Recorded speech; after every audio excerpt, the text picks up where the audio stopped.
Hi, this is Matt Blanchette from Blanchette Homes.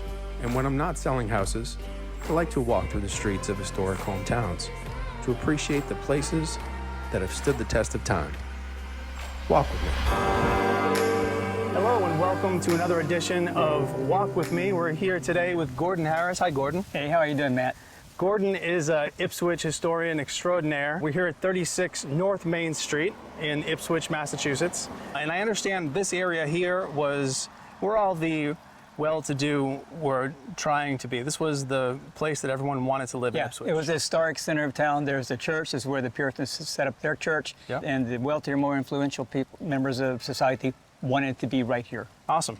And this is the Dr. John Manning house. So who is John Manning? He was quite a character. He was not only a doctor, but he was an inventor. He actually brought the smallpox vaccination to Ipswich. Historic credit for that. He developed a windmill at the bottom of the hill that didn't work. Surprise, surprise, That's right? all right. You got to fail more than you succeed in life. Now, interesting because most houses, I think Ipswich, first period houses, but this is a federal period, which I understand is circa 25 to 1750? Yeah, so the federal period basically we think of as following the Revolutionary War up into the early 1800s. Oh, so it's more the later half. It's actually a very uniquely American form that happened.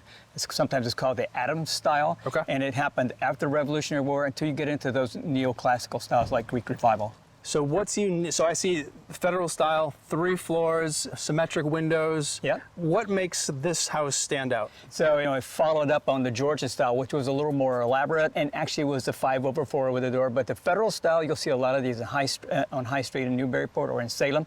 Not so many here in Ipswich. They are a little boxy. It'd be a big box, but then when you go around the back, at least on this one, it is actually 2 wings and you have a nice little patio in the back. Oh, so it does have the full light on both sides. So it's almost now more light.